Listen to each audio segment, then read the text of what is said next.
रामपुर नाम के गांव में रहने वाला महेश खेती बाड़ी करके अपना गुजारा करता था। उसके परिवार में उसकी पत्नी सीता और बेटा कृष्णा था। कृष्णा अभी 7-8 साल का बच्चा ही था। महेश के पास खेती की बहुत ही कम जमीन थी, जिससे फसल की पैदावार भी बहुत ही कम होती थी। इतनी कड़ी मेहनत के बावजूद भी वो बड़ी ही मुश्किल से अपने परिवार का गुजारा कर पाता था। कुछ दिनों से महेश की तबीयत उसका साथ नहीं दे रही थी। एक दिन उसकी पत्नी ने कहा, सुनो जी, हमारा बेटा अब बड़ा हो रहा है। हम जो भी कुछ कमाते हैं उसमें बड़ी मुश्किल से हमारा गुजारा होता है। मुझे अपने बेटे के भविष्य की बड़ी ही चिंता है। तुम बिल्कुल ठीक कहती हो सीता, हम खेती करके ज़्यादा आमदनी नहीं पा सकते, और साथ ही पिछले कुछ दिनों से मेरी तबीयत कुछ ठीक भी नहीं रहती। इसीलिए मैं खेती की बजाय कुछ व्यापार करने की सोच रहा हूँ। व्यापार करूँगा तो आमदनी कुछ बढ़ जाएगी। पत्नी ने कहा, क्या व्यापार? लेकिन व्यापार के लिए तो ढेर सारा पैसा चाहिए होता है, और हमारे पास तो इतना धन नहीं है। कहाँ से लाओगे तुम इतना पैसा? हमारे खेत के बगल में एक भले किसान सुजान का खेत है। हाँ वो तो है, लेकिन उससे क्या? उसने मुझे कई बार कहा है कि हम अपना खेत उसे बेच दें। अगर हम अपना खेत उसे बेच देंगे तो हम क्या करेंगे? हाँ, मैंने इस बारे में भी सोचा था, लेकिन ये खेती अब मुझसे नहीं हो पाएगी। इसीलिए सोच रहा हूँ कि खेत बेचकर जो भी पैसा मिलेगा उससे शहर में जाकर कोई व्यापार शुरू कर दूंगा। क्यों? आप व्यापार के बारे में जानते ही क्या हैं? हम तो पिछली कई पीढ़ियों से खेती ही कर रहे हैं। बात तो तुम्हारी ठीक है सीता, लेकिन मैंने तुम्हें बताया ना कि मेरी तबीयत आजकल ठीक नहीं रहती। मेरे सीने में दर्द रहता है। मैं कल डॉक्टर से मिला था, उन्होंने कहा कि कोई मेहनत वाला काम मत करो। इसीलिए मैंने व्यापार के बारे में सोचा। ओह, ये बात आपने मुझे पहले क्यों नहीं बताई? ज़मीन से ज़्यादा आपका स्वस्थ होना ज़रूरी है। अगर आप स्वस्थ रहेंगे तो मेरे लिए इतना ही काफ़ी है। ऐसी ज़मीन का क्या करना? आप बेफिक्र हो जाइए और खेत को बेच दीजिए। जो भी आपने सोचा है वही कीजिए, मैं आपके साथ हूँ। ठीक है, मैं कल ही जाकर सुजान से बात करता हूँ। अगले दिन महेश सुजान से मिलने के लिए जाता है। सुजान उस गांव में एक बड़ा जमींदार था, साथ ही वो एक लालची इंसान भी था। उसने महेश जैसे कई छोटे किसानों को सपने दिखाए और उनकी ज़मीन को अपने खेतों में मिला लिया था। महेश सुजान के घर पहुंचा तो सुजान ने कहा, अरे महेश, कैसे आना हुआ? कुछ खास नहीं साहब, आपने मुझसे मेरा 1 एकड़ का खेत बेचने के लिए जो कहा था, उसी के लिए मैं आपके पास आया हूँ। हाँ, मैंने पूछा तो था, मगर उस दिन तुमने साफ मना कर दिया था जी। तब मैं थोड़ा सोच विचार कर रहा था। वो क्या है कि ये हमारी पुश्तैनी ज़मीन है, इसीलिए मैं उस दिन मना कर रहा था। हाँ, तो अब क्या हुआ? बात यह है कि आजकल मेरी तबीयत कुछ ठीक नहीं चल रही। सीने में अक्सर दर्द रहता है। मैं इस 1 एकड़ के खेत को बेचकर अपने बेटे के भविष्य के लिए कुछ इंतज़ाम करना चाहता हूँ। मैं शहर जाकर कुछ व्यापार करने के बारे में सोच रहा हूँ। महेश की बातें सुनकर सुजान मन ही मन में बड़ा खुश हो जाता है। उसका तीर ठीक निशाने पर लगा था। बहुत लंबे समय से उसकी नज़र महेश के खेत पर थी, लेकिन अभी तक उसे मौका नहीं मिल पा रहा था। वो अंदर ही अंदर बहुत ही खुश हुआ, लेकिन अपनी खुशी को छुपाते हुए वो कुछ रूखे से स्वर में बोला, देखो महेश, मुझे अब तुम्हारे खेत की ज़रूरत नहीं है, लेकिन तुम बीमार हो और तुम्हारे बेटे के भविष्य का सवाल है, इसीलिए मैं इसे ले लूँगा। ये तो आपका बड़प्पन है हजूर, आप बड़े ही दयालु हैं। मैं इसी विश्वास के साथ आपके पास आया था कि आप ज़रूर मेरी सहायता करेंगे। लेकिन सुजान के मन में तो कुछ और ही चल रहा था। वो महेश का खेत लेना चाहता था, परंतु उसके बदले पैसा नहीं देना चाहता था। इसीलिए उसने मन ही मन में एक तरकीब सोची। वो बोला, देखो खेत तो मैं ले लूँगा, लेकिन मेरे पास अभी पैसे नहीं हैं। तुम जमीन के कागजों पर दस्तखत करके चले जाओ और 1 हफ्ते में तुम्हारे पैसे तुम्हें मिल जाएंगे।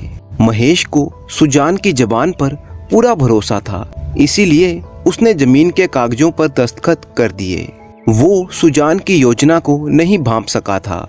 दस्तखत करने के बाद वो अपने घर चला गया। घर पहुंचकर उसकी पत्नी ने जब महेश को खाली हाथ देखा तो पूछा, अरे आप तो जमीन बेचने गए थे ना? हाँ, और जमीन का सौदा हो भी गया है। सुजान ने कहा है कि वो 1 हफ्ते में हमारे पैसे दे देगा। पहले से ही सीने में दर्द से परेशान महेश ने धीरे से एक कराह भरी तो पत्नी ने पूछा, क्या हुआ जी, आप इतने सुस्त क्यों लग रहे हैं? कुछ खास नहीं, वही सीने का दर्द है। मैं अगर थोड़ी देर के लिए सो जाऊंगा तो शायद ठीक हो जाऊंगा। महेश सो जाता है, परंतु वो फिर कभी नहीं उठा। अपनी पत्नी और बच्चे को अकेला छोड़कर वो इस दुनिया से चला गया। महेश का अंतिम संस्कार कर दिया गया। तब सुजान महेश के घर पर पहुंचा और महेश की पत्नी सीता से कहने लगा, देखो सीता, मेरे पास तुम्हारे खेत का पैसा है जो मुझे महेश को देना था। मैं उस पैसे को ब्याज में लगा दूंगा और तुम जब चाहो वो पैसा तुम्हें वापस दे दूंगा। तब तक तुम्हारा बेटा भी बड़ा हो जाएगा। लोग अगर तुम्हारे पास ज़्यादा पैसा देखेंगे तो हड़पने की कोशिश करेंगे। सीता सुजान की बातों पर विश्वास कर लेती है और जमीन के पैसे सुजान के पास ही रहने देती है। वो मेहनत मजदूरी करके अपने बेटे को पढ़ाती है। समय बीतने के साथ साथ कृष्णा अब बड़ा हो गया था और अब वो शहर जाकर पढ़ना चाहता था। इसी बात को उसने एक दिन अपनी माँ से कहा, माँ, मैं शहर जाकर आगे की पढ़ाई करना चाहता हूँ, लेकिन इसके लिए पैसों की ज़रूरत पड़ेगी। क्या हमारे पास पैसों का इंतज़ाम है? चिंता मत करो बेटा, तुम्हारे पिता ने तुम्हारी ज़रूरतों के लिए पैसा जोड़ कर रखा है जो सुजान के पास है। तुम रुको, मैं अभी उसके पास जाकर आती हूँ। उसी समय सीता सुजान के पास पैसे मांगने के लिए पहुँच गई। जब वो सुजान के घर पर पहुँची तो सुजान बोला, अरे सीता, तुम यहाँ पर कैसे? क्या हुआ? साहब, मेरा कृष्णा अब बड़ा हो गया है, वो पढ़ने के लिए शहर जाना चाहता है। ये तो अच्छी बात है, लेकिन मैं इसमें क्या कर सकता हूँ? ये आप क्या कहते हैं साहब? हमारे बेचे हुए खेत का पैसा आपके पास है। सुजान ने चालाकी से अनजान बनते हुए कहा, क्या तुम्हारा पैसा मेरे पास? वो पैसे तो मैंने महेश को दे दिए थे। पैसा लेने के बाद ही उसने जमीन के कागजों पर दस्तखत किए थे। सुजान की ऐसी बातें सुनकर सीता के पैरों तले जमीन खिसक गई और वो कहने लगी, अच्छा, उस दिन तो आपने कहा था कि अगर पैसा मैं अपने पास रखूंगी तो लोग मेरा पैसा हड़प जाएंगे, इसीलिए आप उन पैसों को अपने पास रखेंगे। देखो, अगर तुम्हें पैसे उधार चाहिए तो बोलो, लेकिन इस तरह से झूठ मत बोलो। सीता को समझ में आ गया कि सुजान ने उसे धोखा दिया है। वो समझ गई कि ये सुजान ने सब एक सोची समझी साजिश के तहत किया है। वो चुपचाप वहां से चली गई। घर पहुंचकर कृष्णा ने पूछा, माँ, क्या सुजान ने तुम्हें पैसे दिए? नहीं कृष्णा, उसने हमें धोखा दिया है। धोखा दिया है? क्या मतलब? सीता ने अपने बेटे को सारी बात बता दी। सारी बात सुनकर कृष्णा गुस्से से आग बबूला हो गया और कहने लगा, हमने उस आदमी पर भरोसा करके बड़ी ही गलती की है, लेकिन अब मैं उसे ऐसे नहीं छोड़ूंगा। ना बेटा ना, तुम ऐसी वैसी कोई हरकत मत करना जिससे हम पर कोई नई मुसीबत आ जाए। तू बेकार में ही घबराती है माँ। मैं उसके साथ सीधी टक्कर नहीं लूँगा, बल्कि उसी की चाल से उसे ऐसा सबक सिखाऊंगा कि फिर वो किसी गरीब का हक नहीं मारेगा। बस तू देखती जा। कृष्णा का एक दोस्त था सोहन, जिसके पिता सुनार का काम करते थे और गांव में उनका बड़ा ही अच्छा नाम था। कृष्णा सोहन के पिता से मिला और उसके साथ जो कुछ भी हुआ वो सब उन्हें बताया। सारी बात जानकर वो बोले, ये सच में बड़ी हैरानी की बात है। मैं जानता था कि सुजान ठीक आदमी नहीं है, परंतु वो इतना धोखेबाज होगा ये मैंने कभी नहीं सोचा था। पर तुम चिंता मत करो, मेरे पास उसे सबक सिखाने के लिए एक योजना है। बस जैसा मैं कहता हूँ तुम वैसे वैसे करते जाओ। फिर वो कृष्णा को कुछ सलाह देने लगा। उसके बाद उसने अपने पास मौजूद कुछ पुराने सोने के गहने कृष्णा को दे दिए और उसे समझा बुझाकर सुजान के घर भेज दिया। हर शाम को गांव के कुछ बुजुर्ग आदमी सुजान के घर पर इकट्ठा होते थे और रामायण की बातें किया करते थे। कृष्णा ठीक उसी समय वहां पर आया जब सारे बुजुर्ग वहां पर मौजूद थे। उन्हीं के सामने वो सुजान से कहता है, साहब मैं आपसे मदद मांगने आया हूँ। सुजान अचानक कृष्णा को वहां पर देखकर घबरा गया। उसे डर लगा कि कहीं वो सबके सामने अपनी ज़मीन के पैसे ना मांग ले, लेकिन ऐसा हुआ नहीं। सुजान बोला, मदद? तुम्हें कैसी मदद चाहिए? कृष्णा अपने साथ लाए हुए गहने सुजान के सामने रख देता है। गांव के सभी बुजुर्ग ये सब देख रहे थे। कृष्णा बोला, असल बात यह है कि मैं शहर जाकर पढ़ना चाहता हूँ और उसके लिए मुझे पैसों की ज़रूरत है। ये मेरी माँ के गहने हैं, क्या आप इन्हें गिरवी रखकर मेरी सहायता कर सकते हैं? आपकी बड़ी ही मेहरबानी होगी। सुजान की आंखें गहनों को देखकर चमक उठती हैं। ये सारे गहने खरे सोने के बने हुए हैं। सुजान सोचने लगा वो कुछ रुपए देकर इन गहनों को हड़प लेगा। वो सभी के सामने दयालु बनने का नाटक करते हुए बोला, ओहो, ये तुम्हारी माँ के गहने हैं, मुझे तुमसे पूरी हमदर्दी है। इनके बदले तुम जितना चाहो उतना रुपया ले सकते हो। नहीं नहीं साहब, मुझे सिर्फ 500 की ज़रूरत है। सुजान सबके सामने अपनी दरिया दिली दिखाता है और कृष्णा को पैसे दे देता है। धन्यवाद, मैं आपका उधार चुकाकर जल्दी ही गहने अपने घर ले जाऊंगा। अगले दिन सुजान ने गहनों की गुणवत्ता देखने के लिए सोहन के पिता, जो कि एक सुनार भी थे, उन्हें अपने घर पर बुलाया। वो गहनों को गौर से देखने लगा और अपनी बनाई हुई योजना के अनुसार नाटक करते हुए बोला, अरे सुजान जी, ये तो हमारे बड़े साहूकार जी के गहने लग रहे हैं और मुझे इनमें कोई शक नहीं है, क्योंकि काफ़ी दिन पहले ये गहने मैंने ही बनाए थे और उन्हें बेचे थे। लेकिन 4 दिन पहले उन्होंने अपने ये गहने कहीं पर खो दिए थे। वो कब से इन गहनों को ढूंढ रहे हैं। ये सुनकर सुजान घबरा गया और बोला, क्या ये तुम क्या कहते हो? क्या ये गहने बड़े साहूकार के हैं? बिल्कुल, ये चोरी का माल है और चोरी का माल आप जैसे बड़े लोगों को शोभा नहीं देता। ये गहने आपको जिसने भी दिए हैं उसे वापस कर दो और अपना हाथ साफ कर लो, नहीं तो आप मुसीबत में पड़ जाओगे, क्योंकि ये साहूकार के घर के गहने हैं। पहले से ही सोची समझी अपनी योजना के अनुसार सुनार सुजान को डरा देता है और वहां से चला जाता है। उसके जाने के बाद सुजान ने कृष्णा को बुलाया। कृष्णा ने कहा, कहिए साहब, आपने मुझे क्यों बुलाया? कृष्णा, मुझे अपने पैसे वापस चाहिए। तुम अपने गहने ले लो और मुझे पैसे वापस दे दो। मैं इन 2 दिनों का ब्याज भी तुम्हें माफ़ करता हूँ। सुजान असली बात छिपाकर बस गहनों से छुटकारा पाना चाहता था।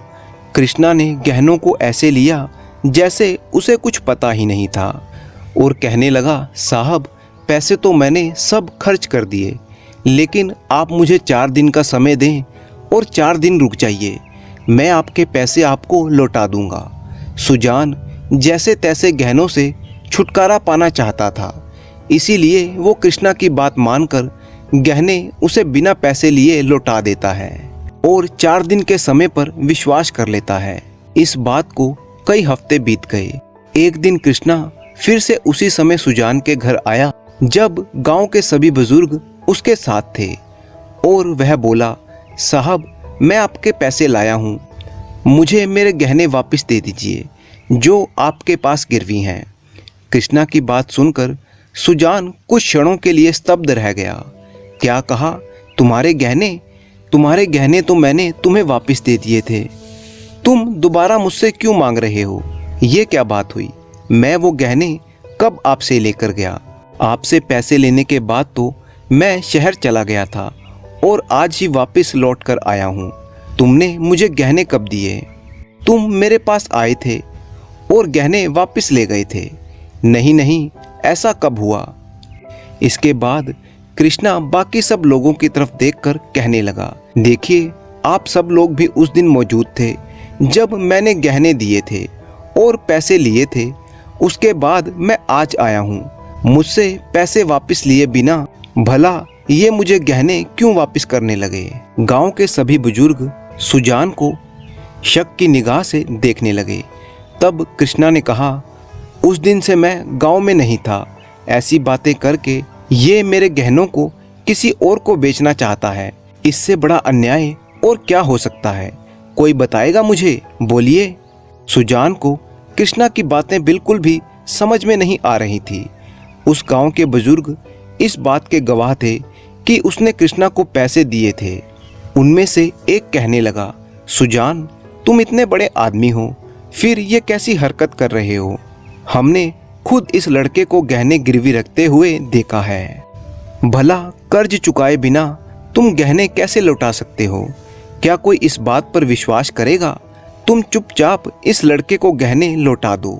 सुजान ने कहा, अरे नहीं, वो गहने तो चोरी के गहने थे। इस लड़के ने उन्हें कहीं से खरीदा और मेरे पास गिरवी रखा। मुझे जब पता चला तो मैंने गहने इसे वापस लौटा दिए। गांव के सभी बुजुर्ग सुजान को शक की निगाह से देख रहे थे। ठीक उसी समय पर सुनार वहां पर आया और कहने लगा, सुजान जी, क्या आप मुझे गहनों की मजदूरी देंगे? ये सुनकर सुजान को बड़ा ही गुस्सा आया। वो बोला, क्या कहा? गहनों की मजदूरी? कौन से गहने और कैसी मजदूरी? आप इतने गुस्से में क्यों हैं? कुछ दिन पहले मैंने आपके पुराने गहने पिघलाकर नए गहने बनाए थे, उसी की मजदूरी तुमने अभी तक मुझे नहीं दी। तभी एक बुजुर्ग बोला, अरे सुजान, चुप क्यों हो? गहने कहाँ से मिले थे और कहाँ गए मेरे गहने? और अब अगर मैं ये कहूँ कि ये झूठ बोलता है तो आप लोग क्या कहेंगे? ये सब सुनकर सुजान का दिमाग चकरा गया। वो इस षड्यंत्र को समझ जाता है, लेकिन वो अब कर भी क्या सकता था? कौन भरोसा करेगा कि वो सुनार ही था जिसने उसे ये कहकर डराया था कि ये चोरी के गहने हैं और गहनों को वापस लौटाने के लिए कहा था। अरे सुजान, एक ईमानदार आदमी के रूप में हम तुम्हें जानते हैं और तुम्हारा सम्मान भी करते हैं, लेकिन हम ये नहीं जानते थे कि तुम ऐसी चालाकी करोगे। चुपचाप लड़के के गहने उसे लौटा दो। सुजान को ये सब देखकर बड़ा ही सदमा लगा। उसे उम्मीद नहीं थी कि ऐसा धोखा उसके साथ भी हो सकता है। अब उसे मन में यही चिंता सता रही थी कि वो गहने कहाँ से लाएगा। सुजान की ये हालत देखकर कृष्णा ने कहा, इसे रहने दो, मुझे गहने नहीं चाहिए। उन गहनों की कीमत सुनार जी बता सकते हैं, क्योंकि वो सुनार भी यहीं पर मौजूद हैं जिन्होंने वो गहने बनाए थे। यही उस सोने की असली कीमत बता सकते हैं। गांव के बुजुर्गों को कृष्णा की ये बात सही लगी और उन्होंने भी इस फैसले का समर्थन किया। वो बोले, ये लड़का जैसा कहता है वैसा करो। उन्होंने कृष्णा को सुजान से 5,000 रुपये दिलवाए। अब सुजान को अपनी गलती का एहसास हुआ कि उसने भी ऐसा ही धोखा कृष्णा और उसके परिवार के साथ किया था। उसे अब पछतावा था कि उसके किए का फल उसे मिल चुका है। इस घटना के बाद से उसने कभी किसी के साथ छल कपट नहीं किया और एक अच्छा जीवन बिताने लगा। कृष्णा और उसकी माँ भी अब खुश थे कि उन्हें उनका हक मिल गया था। सीता को अपने बेटे पर बड़ा ही गर्व था।